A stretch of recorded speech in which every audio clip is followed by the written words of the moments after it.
공항에 가면 비행기를 타고 내리는 수많은 여행자들을 만나게 됩니다. 분주하게 오고 가는 다양한 여행자들에게서 발견하는 한 가지 공통점이 있는데, 그가 남자가 됐든 여자가 됐든 젊은이든 노인이든 공통점 하나는 모두가 짐을 가지고 있다는 점입니다. 여행지에서 사용해야 할 물건들이 있기 때문에 어쩔 수 없이 짐 보따리가 생기게 되는 것입니다. 성경은 우리 성도들을 가리켜서 본향을 향해 여행하는 나그네다 이렇게 표현합니다. 그래서 이 땅에 살아가는 동안 어쩔 수 없이 우리에게는 삶의 짐들이 생겨나게 되는 거죠. 죄의 짐들이 생겨나기도 하고 먹고 살아야 하는 일들로 인한 근심, 걱정의 짐도 있고, 가족과 이웃이라고 하는 좋은 관계가 뒤틀려서 어려움을 겪을 때 오는 마음의 짐 등 수도 없이 많은 짐들이 있습니다. 짐이라고 하는 것들은 우리에게 부담을 주고 우리에게 스트레스를 주고 압박하고 우리를 불안하게 만들고 고통스럽게 만들고 때로는 잠을 이루지 못하게 만드는 모든 상황들, 관계들을 포함합니다. 예수님께서 우리들을 향해서 마태복음 11장 28절에 수고하고 무거운 짐진 자들아 다 내게로 오라 내가 너희를 쉬게 하리라 라고 말씀하신 것을 보면 예수 그리스도께서도 이 세상을 살아가는 사람들에게 얼마나 많은 짐이 있는지를 알고 계셨다는 사실, 그리고 그 짐들이 스스로 지고 가기에 얼마나 무겁고 힘든 것인지를 잘 알고 계셨기 때문에 이런 초청을 하셨던 거죠. 시편 55편 오늘 본문, 이 시편 55편을 기록한 다윗도 삶 가운데 많은 짐들을 가지고 살았던 사람입니다. 이 시편의 제목이 다윗의 마스길이라고 되어 있습니다. 성경책에 그렇게 써 있어요. 마스길이라는 단어는 교훈이라는 뜻입니다. 다윗은 시편 55편을 통해서 나에게 어떤 짐이 있었는지, 그 짐 때문에 내가 어떻게 괴로웠는지, 그리고 그것을 어떻게 극복하고 넘어서게 됐는지 거기에 대한 교훈을 주고 있는 것입니다. 다윗이 이 시에서 말하고 있는 짐은 자신이 그렇게 좋아하고 사랑했던 친구에게 배신을 당한 아픔으로 말미암아 생겨난 짐이었어요. 그래서 이 본문 안에서만큼은 12절로 14절까지 오늘 안 읽었고 22절만 읽었지만 제가 한번 다시 말씀드리면 이걸 새 표준 세번역 성경에는 이렇게 번역해 놨어요. 나를 비난하는 자가 차라리 내 원수였다면 내가 견딜 수 있었을 것이다. 나를 미워하는 자가 차라리 자기가 나보다 낫다고 자랑하는 내 원수였다면 나는 그를 피해서 숨기라도 했을 것이다. 그런데 나를 비난하는 자가 바로 너라니, 나를 미워하는 자가 바로 내 동료요, 내 친구요, 내 가까운 벗이라니, 함께 두터운 우정을 나누며 하나님의 집을 사람들과 어울려 드나들던 바로 너라니, 이렇게 기록해놨어요. 이것 때문에 너무 괴로운 거예요. 함께 들어가서 예배드렸던 사람, 함께 예배드렸던, 수십 년을 예배 같이 드렸던, 교회 친구라고 믿었던 사람, 신앙의 동료라고 믿었던 사람, 인생의 동료의 가장 친한 친구, 가장 가까운 벗이라고 생각했던 그 사람으로부터 배신을 당한 아픔이 너무 커다란 짐으로 이 마음에 얹혀지게 된 거죠. 그 짐이 다윗을 얼마나 짓눌렀는지, 얼마나 힘들고 고통스럽겠는지 그 심정을 4절 5절에 이렇게 표현했어요. 내 마음이 내 속에서 심히 아파하며 사망의 위험이 내게 이르렀다. 심히 아파하며라는 말은 창자가 막 뒤틀리고 꼬이는 것 같더라 이 말이에요. 막 창자가 뒤틀려요. 죽을 만큼 아팠다. 죽을 것 같은 고통이 다윗의 마음을 짓눌러 버렸다라고 하는 얘기죠. 친구의 배신은 다윗을 두려움에 떨게 했고 공포에 휩싸이게 만들었습니다. 다윗은 친구라고 말했지만 여러분의 삶 속에서는 정말 이런 창자가 뒤틀린 것 같은 아픔 혹 당해보셨습니까? 그게 뭐가 됐든, 사별이 됐든 배신이 됐든 몰락이 됐든 누구에 속았든, 그러면 도대체 누가 다윗을 배신해서 이렇게 죽을 것처럼 힘들게 만들었을까? 이 시는 다윗 아들 압살롬의 반역에 관한 것입니다. 압살롬이 반역한 것에 대해서 다윗이 썼는데 여기 나오는 친구는 아들 압살롬을 어떻게 친구라고 말하겠어요? 그 친구는 바로 압살롬의 반역에 동참한 아히도벨이라고 하는 사람을 말하는 것입니다. 아히도벨이 누군가? 다윗의 모략꾼이었어요. 책술가, 책략가. 다윗이 전쟁에 뛰어난 사람이긴 하지만 이 사람은 다윗에게 기가 막힌 전략, 전술을 그렇게 세워가지고 이렇게 하면 좋을 것 같습니다. 그래서 다윗이 그 계략을 사무엘하 16장 23절에 보면 사람이 하나님께 물어서 받은 말씀과 같다. 제가 하는 말은 하나님이 하신 말 같아. 어쩌면 이렇게 명쾌하냐. 어쩌면 이 경우에 이렇게 합한 책략을 나에게 가져다 주느냐. 그러니 다윗이 그를 얼마나 좋아했겠어요. 얼마나 신뢰했겠습니까? 짐작이 가요. 그런데 이 아히도벨이 다윗을 배신한 거예요. 아버지의 반역을 꾀한 아들 압살롬에게 돌아서 버린 거죠. 아히도벨이라고 하는 사람이 나이도 적지 않은데 어떻게 이런 어리석은 짓을 했을까? 뭘 바라고 중간에 다윗 왕을 배신하고 아버지를 죽이려고 꾀하는 반역을 꾀하는 아들에게 붙어버렸을까? 이 한마디가 아마 여러분 금방 이런 대답을 하게 만들 것입니다. 다윗이 밧세바라고 하는 여인을 범했잖아요. 근데 밧세바 할아버지가 바로 이 아히도벨이에요. 성경에 보면 밧세바는 엘리암의 딸이었다. 엘리암은 아히도벨의 아들이었다. 아히도벨의 아들이 엘리압입니다. 엘리암의 난 딸이 밧세바인데 밧세바가 다윗에 의해서 멀쩡히 가정을 가지고 있는 그 손녀가 다윗에게 추문을 당한 것이죠. 아히도벨 입장에서 볼 때 다윗은 자기 손녀의 가정을 파괴한 파괴범이에요.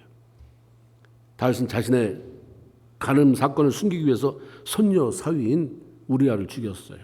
그리고 손녀를 밧세바를 다윗 궁으로 데리고 가서 그것을 아내로 삼았습니다.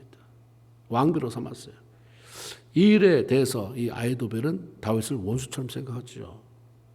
그 기간, 그 오랜 시간 어떻게 참고 다윗을 위해서 일했는지는 모르지만 그 마음속에 어떻게든 다윗을 죽이고 싶은 마음이 있었을 거예요. 그런데 이런 기회가 온 거 아니에요. 남도 아닌 아들 압살롬이 아버지를 배신하고 죽이려고 드니까 이게 기회다.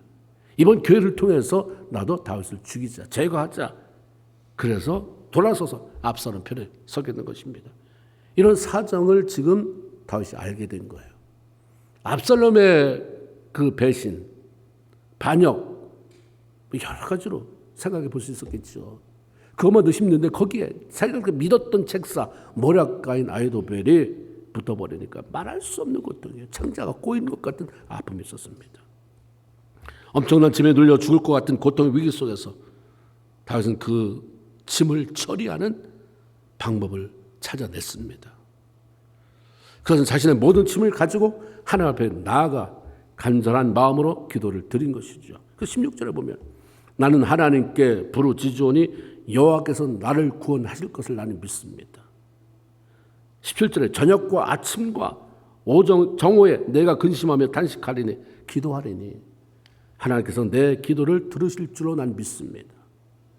다윗은 형식적으로 기도한 게 아니에요. 나 문제 있는데 처리 좀 해주세요. 끝. 들어주시면 좋고 안 들어주시면 말고 계속 고민하고 살죠 뭐. 형식적인 게 아니라 하나님께서 내 모든 짐을 처리해 주실 것이다. 모든 문제를 해결해 주실 것이다. 확신을 가지고 있는 힘을 다해서 기도한 것입니다. 한 번 기도했는데 안 되면 두 번 하죠. 하나님. 두 번 안 되면 세 번. 언제까지? 될 때까지. 아침에 기도했는데 응답이 안 되면 점심 때 기도하죠. 점심 때 기도 안 되면 저녁 때까지 기도하죠. 하루 안 되면 그 다음 날 다시 아침에 기도하고 안 되면 점심에 안 되면 저녁에 될 때까지. 그렇게 할 수 있었던 이유는 하나님에 대한 확신입니다. 하나님은 내 소리를 듣는다. 응답하신다. 이 확신이 있었어요. 마침내 하나님은 다윗의 기도를 들었잖아요. 소리를 들었어요. 응답하셨어요. 이런 사람이 필요한 거죠. 하나님 반드시 응답하시는데 내 문제 처리하시는데 내 짐을 져주시는데 아침 한 번으로 될 수도 있고 점심 때까지도 될 수 있고 아니면 이틀, 3일 그러나 하신다. 우리는 쉽게 포기해요. 그래서 하나님은 하시는 일을 못 볼 때가 너무 많아요. 하나님은 하시는 일을 보지 못하고 그냥 신앙생활을 하니까 얼마나 지겹겠어요. 얼마나 힘들어요. 내가 왜 예수 믿지?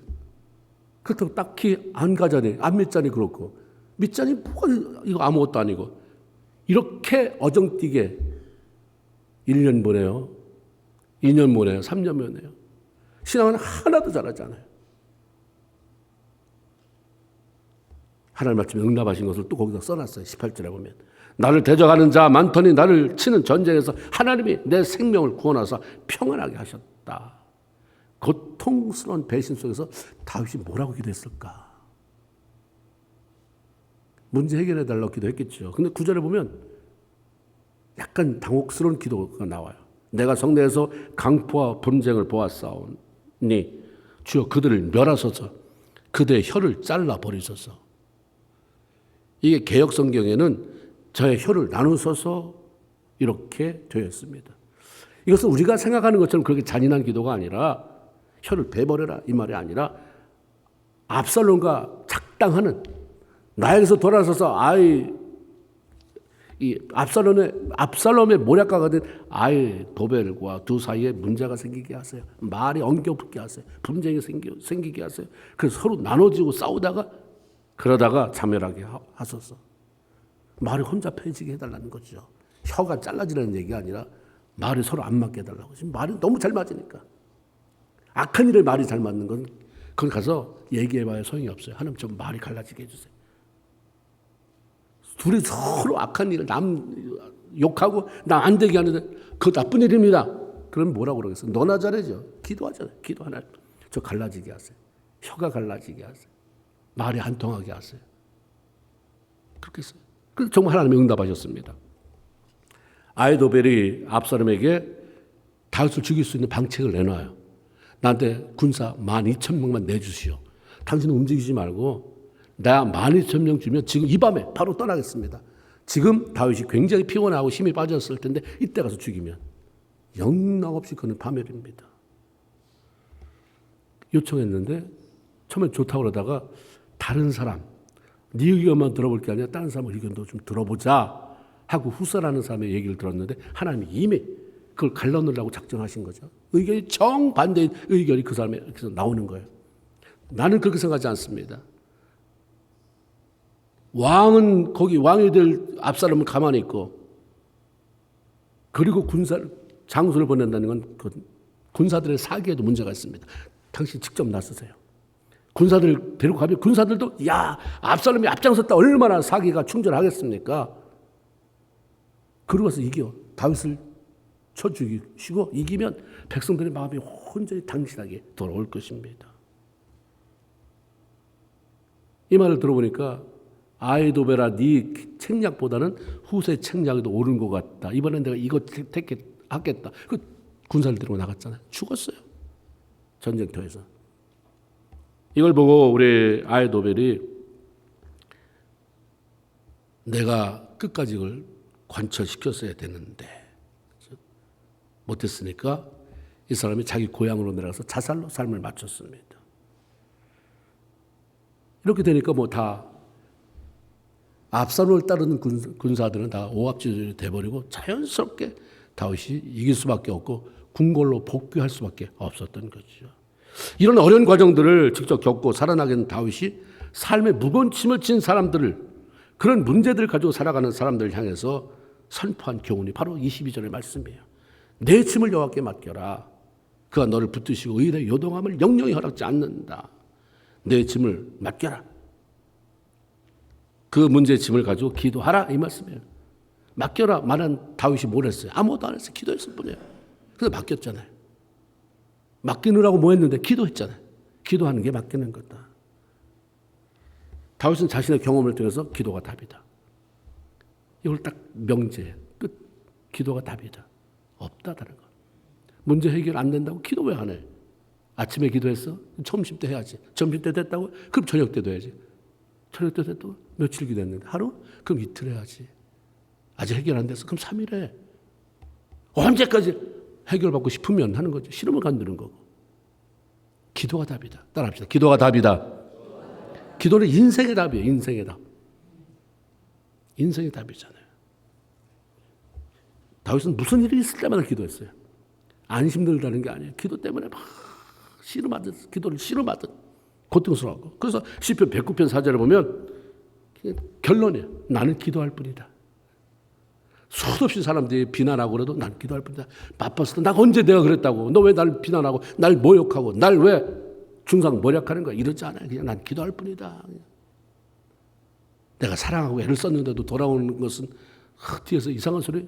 나는 기도할 뿐이다. 하나님 뜻대로 살려고 하는데 어려움이 와요. 나는 기도할 뿐이다. 성경은 하나님의 백성들에게 삶의 모든 문제를 기도로 맡겨라라고 얘기합니다. 그 성경에 단어 선택이 있어요. 내 길을 맡겨라. 내 행사를 맡겨라. 내 짐을 맡겨라. 내 염려를 맡겨라. 이게 각각 다르게 나왔어요. 네 인생 전반 모든 것을 다 주 앞에 맡겨라. 기도해라. 우리가 찬송가 369장에 보면 죄짐 맡은 우리 구주라는 찬양이 있어요. 그것은 주께 모든 짐을 기도로 맡기고 해결함을 받아본, 그래서 하나님이 주신 평강을 맛본 사람이 쓴 글이에요. 거기다 곡을 붙인 거 아닙니까? 죄짐 맡은 우리 구주, 어찌 좋은 친구인지. 한번 다 같이 해볼까요? 시작. 죄짐 맡은 우리 구주, 어찌 좋은 친구. 걱정 근심 무거운 짐, 걱정 근심 무거운 짐 우리 주께 맡기소. 주께 구함 없는 고로 주께 구함 없는 곳. 복을 받지 못하네. 복을 받지 못하네. 사람들이 어찌하여 사람들이 아를 줄을 모를까. 아를 줄을 모를까. 성경이 그렇게 돼 있고 내 경험을 보니까 기도하면 되는데 왜 사람들이 알지 않지? 왜 하나님을 믿는다고 그러면서 문제는 많다고 한숨 쉬는데 왜 기도는 안 하지? 교회 와서 맨날 예배는 형식적으로 드리고 끝나면 그렇게 푸념 쏟아놓고 그렇게 낙심 쏟아놓고 걱정 근심 쏟아놓는데 왜 기도하지 않지? 주께 아뢰지 않아서 응답의 복을 받지 못한다. 2절 시험 걱정 괴로움 없는 사람 누군가 부질없이 낙심 말고 기도드려 고하세. 3절 근심 걱정 무거운 짐 안 해진 자 누군가 피난처는 우리 예수. 주께 기도드리세요. 이분은 맡긴 거예요. 기도로. 그리고 해결함을 본 거예요. 그 평안함, 하나님 주신 그 뒤에 숨어있는 놀라운 복을 맛본 것입니다. 우리가 기도로 주 앞에 맡기면 하나님이 우리의 짐을 처리하는 방법이 뭡니까? 무엇보다도 먼저 우리의 마음을 붙잡아 요동치 않게 해주신다 말씀합니다. 내 짐을 여호와께 맡기라. 그러면 저가 붙드시고 의인의 요동하면 맡겨. 내가 바로 처리해 줄게. 하나님은 문제에 관심이 있잖아요. 문제 때문에 고심하는 그 사람 때문에 하나님이 늘 안타까운 거죠. 사실 우리가 어떤 힘든 사건이나 문제에 직면하게 될 때 경험하는 것은 문제라고 하는 짐 자체가 우리를 고통스럽게 하고 죽게 만드는 게 아닙니다. 그것 때문에 마음에 찾아오는 수많은 부정적인 생각, 두려움, 고통, 분노, 나를 배신한, 나를 속인 누군가에 대한 괘씸, 이런 생각들이 우리를 죽게 만들잖아요. 돈 잃어버렸으면 그냥 다시 또 벌자 하면 되는데 다시 벌자는 생각이 안 들게 우리 안에 뭘 벌어? 먼저 그놈부터 죽여야지. 이게 우리를 힘들게 하잖아요. 그래서 먼저 주님은 우리의 마음을 붙잡아 주시고 평안함을 주심으로 불안에 떨지 않게 하시고 소망 중에 주께서 하실 일을 기대하게 만드는 것이죠. 하나님은 무슨 계획이 있으셔서 나에게 이런 일을 허락하실까? 그럼 다음 스텝은 뭔가? 하나님 다음 스텝에 다음 장에 뭘 열어놓으실까를 기대하게 만드는 거예요. 그래서 의를 붙잡아, 마음을 붙잡아요. 흔들리지 않게. 너 돈 좀 잃어버렸냐? 너 쓴소리 들어서 사람한테 괘씸하냐? 분노가 치밀어. 흔들리지 말아라. 내가 처리할 테니까. 요동하지 마. 나 바라봐. 그대로 하면 하나님이 처리하는 게 보인다는 거죠. 나도 모르는 사이에 주님의 성령의 능력 안에서 날 떠미니까 가 있어요. 축복의 자리로. 다윗도 2절에 내가 근심으로 편하지 못하여 탄식하오니 이렇게 시작했어요. 처음에 기도할 때는. 근데 기도를 다 맡기고 계속 기도하고 또 기도하고 맡기고 난 18절에는 하나님이 나를 평안하게 하셨도다 라고 고백합니다. 평안함을 주시는 하나님은 그 짐이 해결되고 사라지는 것도 경험하게 만드는 분이에요. 왜 우리가 하나님의 자녀인데 하나님께 맡기지 못하나? 하나님은 당신의 자녀들에게 올인하는 분이에요. 우리 여기 앉아있게 많은 분이 있지만 하나님은 한 분, 나 하나만 있는 것처럼 나만 사랑하는 분이에요. 여러분 모두를 그렇게 너희들 이게 아니라 너, 내가 너를 지명하여 불렀다고 그러잖아요. 지명은 하나야. 1대1 너. 하나님은 날 사랑하는 일 외에는 관심이 없는 분처럼 모든 것이 나예요. 그래서 그 나를 위해서 놀라운 약속들을 얼마나 많이 해놓으셨습니까? 이사야 41장 10절에 보면 두려워 말라 내가 너와 함께 한다. 너와 함께 내가 너와 함께 하겠다. 놀라지 말라 나는 내 하나님이 됨이라. 내가 너를 굳세게 하리라. 참으로 너를 도와주리라. 참으로 나의 의로운 오른손으로 너를 붙들리라. 이사야 46장 9절 나는 하나님이라 나 외에 다른 이가 없다. 나는 하나님이라 나 같은 이가 이 땅에 없다. 그 하나님이 너 아버지다 이 말이에요. 너만 사랑한다. 너만 바라본다. 신약으로 넘어와서 로마서 8장 32절에 자기 아들을 아끼지 아니하고 우리 모든 사람을 위하여 내어주신 이가 어찌 그 아들과 함께 모든 것을 선물로 주시지 않겠느냐. 아들까지 나 때문에 다 내줬잖아요. 내가 널 사랑하긴 하는데 죄 때문에 넌 지옥에 가야 되는데 안 되겠다. 내 아들이라도 죽여서 너 살릴 수 있다면 내 아들 내보내지. 십자가 죽겠는데 그 이후에 뭐가 꺾겠느냐는 거야. 네가 구하는 거? 야, 내 아들 죽인 것과는 비교가 안 돼. 다 가져. 그런데 지금 준비가 안 됐네. 그건 네가 해야지. 그릇을 준비하든지 하나님과의 관계를 정리하든지 말씀 안에서 그걸 받을 만한 그런 네 내면의 환경을 마련하는 것은 네가 해야지. 말씀 들으면서 네가 회개하는 것, 네가 처리해야 될 것, 청산해야 될 것, 네가 청산하고 정리하고 나서는 것 네가 해야지. 놀라운 약속을 하신 이 하나님의 약속을 붙잡고 나가면 되는 거예요. 그분이 나와 함께 하심을 확신하고 그걸 붙잡고 나가면 돼요. 그런데 왜 하나님을 그렇게 수도 없이 불러대고 수년간 믿어왔다는 우리가 하나님께 우리의 짐을 맡기지 못하나? 믿지 못하니까 그러는 거예요. 맡기지 못하는 이유는 믿지 못하니까. 바빠서? 아니요. 지금 삶이 이렇게 힘들고 그러는데 무슨 바빠요. 삶이 힘들어도 뭐가 안 되냐면 맡기는 게 안 되는 거예요. 신뢰가 안 되는 거예요. 아무리 예수 그리스도께서 나와 여러분을 구원하기 위해서 십자가에 달려 돌아가시고 부활하셨다 할지라도 내가 그분을 믿지 않으면 구원과는 상관이 없어요. 예수님이 10번, 100번 죽었다, 1000번 죽었다 해도 안 믿는데 그게 무슨 효력이 있어요.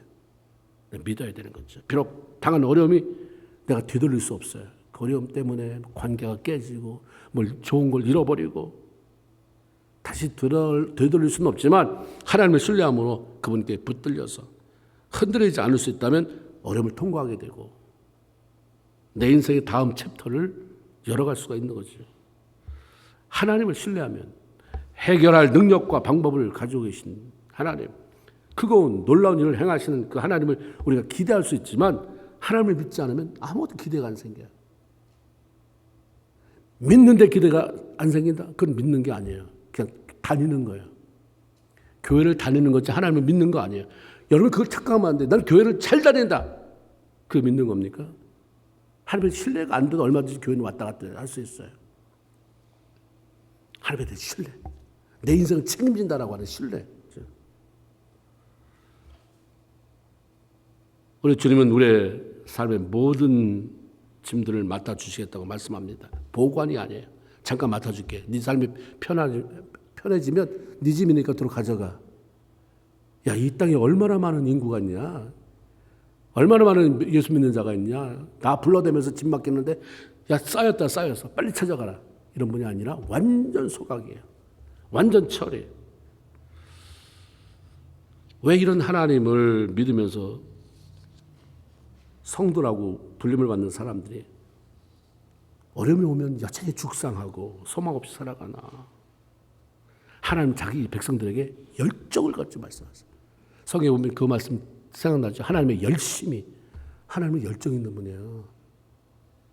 우리가 자기가 돈 버는 일을, 자기 명예가 올라가는 일은 굉장히 열심히 하잖아요. 사회적 위치가, 주의가 근데 열정이 거기에 나가는데 예수 믿는 것은 별로 열심이 없어요. 근데 하나님은 다른 데는 관심이 없는데 나에 대한 열심이 뛰어나요. 하나님의 사랑하는 자녀들을 향해서 열정적으로 말씀해. 내가 너 위해서 이렇게 할 거다. 너 이런 약속 너한테 들려준다. 네가 이렇게 따라오면 믿고 나가면 이게 네 삶이 되는 거야 하는데 듣는 성도가 너무 시큰둥이야. 믿음으로 반응하지 못해요. 여러분 남을 보지 마시고 보세요. 여러분이 얼마나 하나님의 그 열정적인 말씀에 열정적으로 응답하는가. 시큰둥이거든요. 재미없어요. 취미가 없어. 히브리서 4장 2절에 그 들은 바 말씀이 저들에게 유익이 되지 않는 이유가 왜 하나님의 말씀인데 왜 유익이 안 될까? 하나님의 말씀은 정말 보호해 갖고 우리를 살리는 말씀. 시편에 보면 주의 말씀이 나를 살렸습니다 하는데 어떻게 어떤 사람에게는 들은 말씀이 하나도 유익이 안 되나? 삶의 변화를 못 시키나? 문제를 해결해 주지 못하나? 그것은 듣는 자가 믿음으로 화합지 않기 때문이다. 믿음으로 반응 안 하니까. 하나님이 그렇게 열변을 토해내면 뭐 하겠냐 이 말이야. 믿는 사람이 시큰둥가 아유 하나님 하시려면 하고 말려면 말고. 내 친구들 보니까 예수 안 믿어도 복권도 당첨되고 모두 되고 뭐 장사도 잘하고 잘하는데 뭐 하나님. 주님이 얼마나 답답하시겠어요. 네 인생에 그게 다냐. 하나님이 말씀하시는데 이미 다 내 삶의 모든 영역을 다 말씀해 놓으셨는데도 관심이 없어서 읽지 않으니까 몰라요. 그 말씀을 믿지 못해서 불안해하고 고통스러워하면 그냥 세월만 흘러가는 것입니다. 하나님을 알지도 못하고 믿지도 못하는데 하나님이 뭘 해주기를 기다리냐 이 말이에요.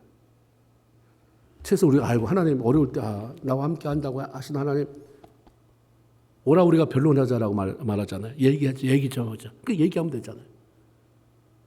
뭐 시간 정해놓고 기도 안 해도 하나님 여기 두려움 말라 내가 너와 함께함이라. 하나님 얘기 좀 하자고 그랬잖아요. 얘기 좀 합시다 하나님. 근데 이거 믿고 기도했는데 왜 안 될까요? 이렇게는 할 수 있어야 되잖아요. 근데 그런 게 있는지도 몰라요. 있어도 별로 믿지도 않아요. 몰라 알아도 신뢰가 안 해요. 그러면 하나님이 뭘 해주기를 기대하면서 기도하나 이 말이에요. 우리 신앙을 너무 이상하게 신앙생활해요. 신앙을 옆 사람의 믿음도 별로 없는 사람에게 전승받아서 그래요. 말씀을 통해서 해야 되는데 구전으로 그 사람을 통해서 그 사람이 한 행동을 똑같이 해요. 그 사람이 신앙이 없으면 나도 별로. 그 사람이 철저한 사람을 만나면 처음부터 만나면 불같은 신앙이 처음부터 이루어져요. 누구를 만나느냐는 굉장히 중요하잖아요. 하나님을 알지 못하고 믿지도 못하면 기대할 게 없어요. 막연한 투정은 부릴 수 있지만 기대할 수 없어요. 기대가 안 돼요. 기도하면서 아유 하나님 나 교회 얼마나 열심히 다녔는데 왜 안 될까? 투정은 부리지만 그래서 뭘 기대하는데 하나님 말씀하신 약속이 이루어지길 원합니다라고 하는 기대가 안 생긴다 이 말이에요. 좀 문제가 올 때마다 맡기라고 말해요. 믿음으로 나가지 못하는 것을 회개하고 그분 앞에 철폭적으로 한번 믿고 나가봐라. 내가 천지 만물을 지은 하나님이야. 너 천국에서 내려다 보면 보이지도 않는 존재. 그 너의 문제 하나 해결 못 해줄까 봐 네가 내 꼭대기에 가 있냐. 내가 천지를 지으신 하나님이 그렇게 선별해서 성경에 기록해놨는데 어떻게 예수를 수십 년 믿으면서 한 번 들춰보지도 않냐. 내가 그렇게 여기에 수많은 종들을 그렇게 동원해서 말씀 적어놓고 수도 없는 흑암의 권세가 사단 이걸 없애버리려고 할 때도 지켜내서 네 손에 들어오겠는데 돈 주고 사서 네 거지만 읽어봐야 되는 거 아니냐. 네가 나를 사랑하고 네가 구원받고 네 소망이 정말 천국에 있다고 한다면 그 하나님이 뭐라고 썼는지는 알아야 될 거 아니냐. 내가 너한테 뭐라고 하는지 얼마나 너를 사랑하는지는 좀 알아봐야 되고 네 삶에 뭐를 고치라고 하는지는 알아보고 내가 널 뭘 주겠다고 하는지는 알아보고 요청해야 될 거 아니냐. 그런 거죠. 잠언 18장 창세기 18장 14절 여호와께 능치 못한 일이 있겠느냐. 하나님 못하시는 게 없어요. 불가능한 게 없잖아요. 그분이 안 하시는데 내가 할 수 있는 건 없어요. 기도로 맡기는 것은 그분이 능력 있는 내가 못할 게 있느냐 능치 못함이 있겠느냐 하신 그분이 일하게 만드는 게 기도예요. 맡기는 거예요. 내가 못하는 거 하나님께 맡겨서 하나님 일하게. 하나님 일하세요. 그 기도입니다. 우리가 하나님의 말씀에 믿음으로 반응하면서 기도로 맡기고 나가면 하나님은 우리를 위해서 약속하신 그 약속의 말씀을 성취해 나가기 시작합니다. 시편 68편 19절에 이런 말씀이 있더라고요. 날마다 우리의 짐을 져주시는 하나님, 우리의 구원자 하나님을 찬양해라. 날마다 져준다는데 주님 그렇게 말씀하잖아요. 날마다 져준다. 이런 말씀 적어놓고 그냥 앞에다 붙여놓으면 되잖아요. 화장실 거울에다 붙여놓든지. 날마다 네가 기도하면 일하시지만 일단 날마다 내 짐을 져준다고 하나 말씀하셨으니까 오늘도 하나님 내 삶에 짐 다 내려놓고 살아가겠습니다. 혹시라도 해결되지 않는 짐 주님 져주심을 믿고 그 주님과 동행하게 하십시오. 내 기도로 내 모든 짐을 맡기고 내 안에 남아있는 것은 사도 바울이 말하는 그것만 남아있게 하세요. 항상 기뻐하는 일, 쉬지 말고 기도하는 일, 범사에 감사하는 일. 이게 우리가 할 일이에요. 짐에 눌려있는 것 주님 원치 않으니까 수고하고 무거운 짐진자들 다 가지고 내게 와. 다 와라. 내 짐을 여호와께 맡겨라. 그럼 내가 맡아준다. 내가 처리해준다. 그래도 요동치 않게 만들어주겠다. 시편 55편 22절 내 짐을 여호와께 맡겨 버려라. 내 짐을 여호와께 맡겨라. 그가 너를 붙드시고 의인의 요동함을 영영이 허락지 아니하시리라. 얼마나 놀라운 약속이에요. 얼마나 복된 말씀입니까? 기도로 우리의 모든 짐들을 날마다 맡김으로 나를 향한 하나님의 약속들이 내 삶 가운데 이루어지는 것을 경험하고 하나님 살아계시다 한마디 말할 수 있는 여러분 될 수 있기를. 그래서 그 말을 들은 누군가가 또 살아나고 그래서 하나님 나라가 확정되어진 그 일에 쓰임받는 저와 여러분 모두가 되길 주의 이름으로 축원을 드립니다. 아멘. 기도합시다. 우리 한 1분 정도 기도하고 떠납시다.